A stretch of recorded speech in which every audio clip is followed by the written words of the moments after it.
Big LEZ'S League, an all rugby league experience.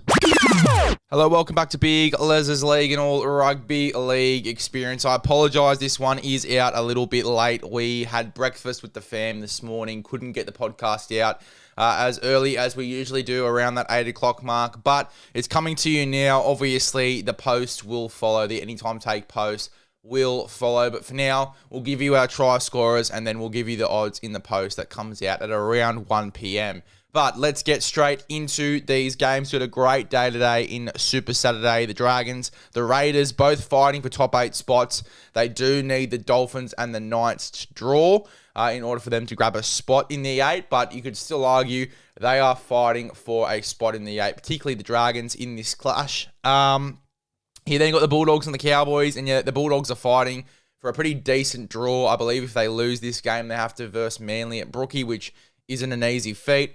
Panthers Titans, it's pretty expected as to how this game is going to go, but I wouldn't lock it in. I really wouldn't lock it in, to be honest. Obviously, Tanner Boyd comes into the side at 6. We do see Jaden Campbell go to fullback. It looks like Jalen de Groot is out of this contest. We'll talk about that in a little bit. It does change things. Obviously, Jaden Campbell's played 6 pretty much all year. Going to that fullback role, it does change up the rotation a little bit. But we'll talk about that in a second. But as I said, I probably wouldn't lock this game in as a Panthers W. We obviously saw a little bit of, indecision and a lack of direction with Penrith against the Rabbitohs the other week. I just feel like that this game could still go either way. I wouldn't be locking anything in. Let's talk about the Dragons and Raiders first, though. A big clash here, obviously fighting for 8 spots. I cannot wait for this game. Dragons, they definitely need a huge improvement from last week. Yes, obviously coming back in the death against the Parramatta Eels, but they still need to improve if they want to be a top 8 side. They cannot let the lead for the Raiders grow to that 40-50 point margin. They can't concede 50 points. The Dragons, in terms of their changes, Jack Bird drops out of the side. He has signed with the West Tigers for next year. Not sure as to the length of the deal yet, but it sounds like that deal is done, so he comes out of the side. Max Fianay, it sounds like he's also on the outer for the Dragons. Looks like he'll be getting another deal next year. Michaele Ravalawa, same deal. He's dropped out of the side. And then we do see Ryan Couchman spend the week back in a New South Wales Cup. In terms of the ins, we do see Jacob Little return there at 9, which pushes Connor Mullisen to the bench. We also see Lycan King Toija start at number 6, obviously with Jack Bird out of the side. Savelio Talemale comes in to the centres for Max Fianay. I cannot wait for this game, as I said, to see Savelio Talemale.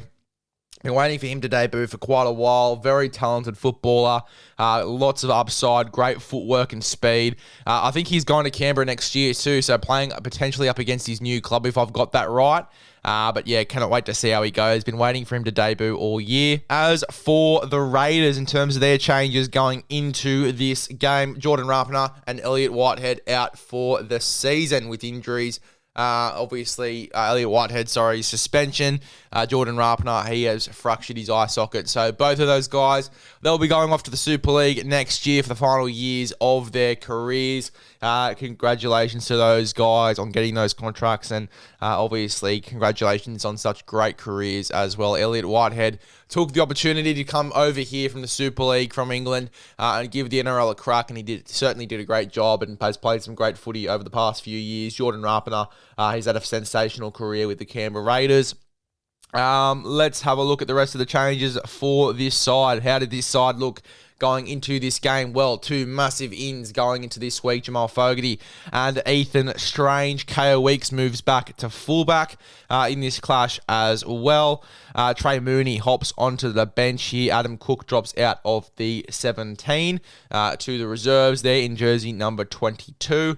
And then the other changes, Simi Sasangi, he comes into the back row there for Elliott Whitehead as well. They're the changes for the Canberra Raiders. Look, I honestly don't know how this game is going to go. I think I've got to take the Raiders here, just in terms of a little bit more NRL experience in this side. I think that Tapane and Papali'i are really going to put in 110% and want to finish the year on a pretty good note. So I think they're going to go at 100 miles an hour. I think the backline battle is going to be interesting as well. Seb Chris and Matsumoko versus Moses Sully and Savelio Talemale. Jesus, nearly butchered that then. I think I did butcher it just quietly. Matt Fine and Zach Lomax going up against Alba Hopewade and Xavier Savage as well. The backline battle is beautiful. And so is the fullback battle here with KO Weeks going up against Tyrell Sloan, who would want to finish the year. Both of those guys wanting to finish the year on positive notes. For me, though, the forward battle is going to be the most important. We spoke about Tarpanay and Papali'i already, but Molo and Jack de Belin have been in some pretty decent form as well and hit hard in defence. So it is going to be a nice little clash there through the middle. I'm taking the Raiders, though, to get the job done. For me, my try scorers, I'm going to be taking Ethan Strange in the number 6 with Savalio Talemale to score as well. The debutant, so Talemale along with Ethan Strange with the Raiders to win. The odds will be on the Instagram. Let's get into the next game, which is the Bulldogs taking on the Cowboys. In terms of this clash, we do see the Bulldogs are the favourites here, only by 10 cents, $1.87, $1.97. So there must have been some changes here, and there are plenty of changes here as we go through both team lists. For the Bulldogs and the Cowboys, it looks like we will see Addo Carr and Gerald Skelton come out of the side, as well as Bronson Sherry and Matt Burton, who were ruled out at the start of the week. Jonathan Su'a will be making his debut on the wing, along with Eli Clark as well, who I've been singing the praises of all season, that he's going to get a chance in first grade. Two very solid wingers. Haven't heard too much about Jonathan Su'a, but Eli Clark, if you watch the trials, you would have been very, very impressed by him. He stood out like a sore thumb. He was outstanding. In terms of changes here for the Cowboys, Sam McIntyre comes into the starting side. Jackson Purdue rejoins the bench as we see Jordan McLean sit out for this contest. In terms of how this game is going to be won, well, it's going to be won in the forwards. How both of these sides start the game through the middle, it's going to be imperative as to how the game finishes. I think the Cowboys have to sort of rejig how they play this game. Obviously, we know the Cowboys play a very fast game of football. I don't think you can start the game out fast. I really don't. I think that if you go too low percentage to start a game here, particularly against the Bulldogs, they are going to make you pay for it. They are going to make you pay for it in a big way through the work they get through the middle, but also the work they can get through on their edges as well. Kiraz, Crichton, both very dangerous. Eli Clark, as I said, if you watch the trials, you know how dangerous this guy is going to be. Tracy at the back at fullback. Obviously, no Burton, which makes things a little bit harder here for the Dogs, but Toby Sexton's been outstanding this season, has been a real underrated signing, I believe, as well for the Dogs, particularly going into this year. He has been outstanding and has really fixed up a lot of their attack, and I think him and Burton go hand in hand.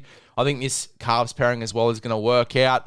Hutcho and his kicking game, he's got a pretty decent boot on him, Drew Hutchison. I think that he's got to utilise that in this game, particularly without Burton, who just taps it and it goes 70 metres.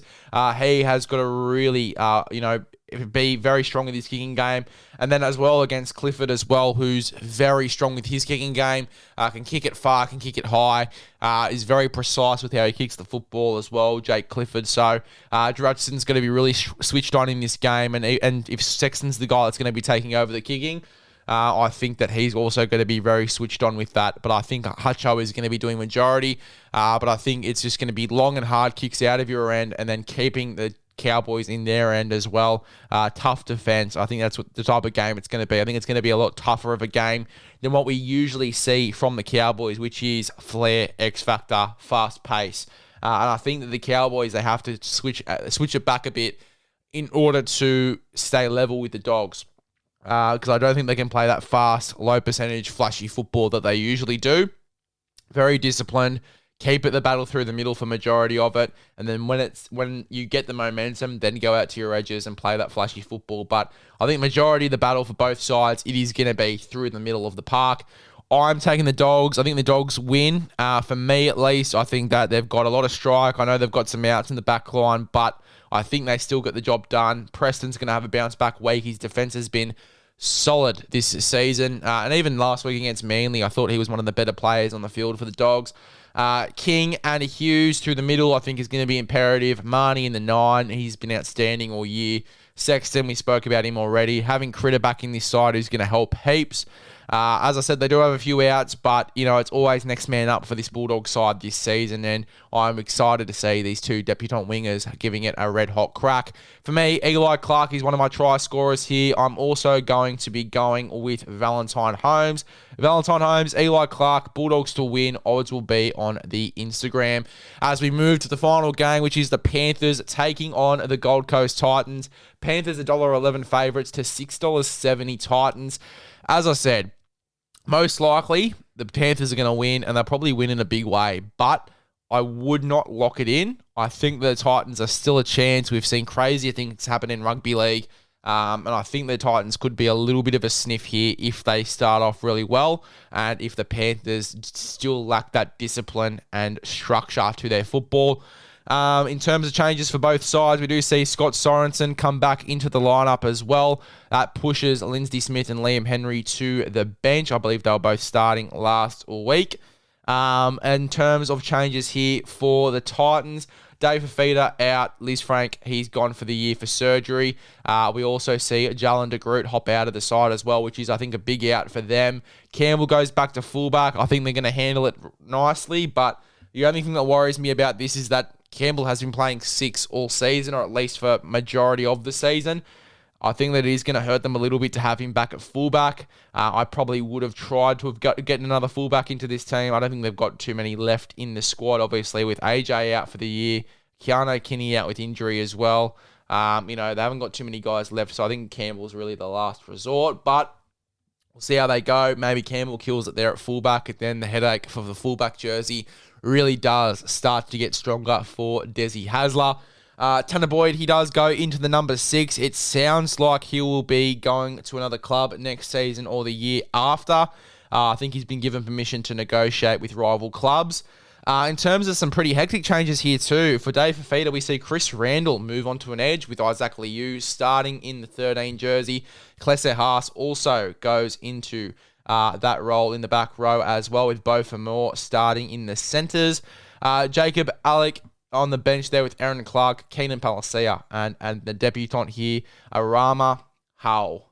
I hope they've pronounced that correctly, but he will be making his debut off the bench. The big front rower, or second rower, it says here on the NRL app. He'll play in the middle, though, I'm assuming. Really big body, very mobile. Cannot wait to see how this guy goes. For me, I'm taking the Panthers 100%. As I said, don't rule the Titans out. I've seen crazier things happen in rugby league, and if the Panthers still play that unstructured football and give away a lot of ball, the Titans can do things with it. Jojo Fafita's been outstanding. Beau Fermor's been outstanding. Brian Kelly on that left edge with Alafiana Khan-Pereira. Jaden Campbell roaming both sides of the ruck is going to be scary as well. If the Panthers cough up a lot of ball, we could see the Titans do some crazy things, and we might even see a very tight game here. I'm going the Panthers, though, to get the job done. In terms of my anytime try scorers, I am going to be taking... Who are we going to go with here? I'm going to go with Brian To'o. I'm going to go Brian To'o, and I'm also going to go... who do I go here? Let's just go very simple and cheap. I'm going to go Brian To'o, Jojo Fafita for this one. We've got a really nice one for the Dragons-Raiders game. I'm just going to go nice and simple here. Brian To'o, Jojo Fafita with the Panthers to win. Get one over the line before the end of the week.